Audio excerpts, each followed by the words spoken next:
To place a limit order on the Crypto.com app, start by opening the app and clicking on the account option at the bottom of the screen. Then, select the Crypto Wallet option and choose the cryptocurrency you want to place a limit order for, such as Bitcoin. Next, click on the Sell button, followed by the Order Type or One-Time option, which will open a pop-up menu. From this menu, select the Target Price or Limit Order option.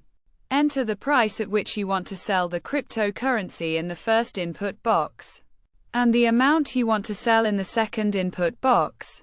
Be sure to select the wallet where the sold amount will be deposited. After entering this information, click on the Sell button, which will take you to a confirmation screen.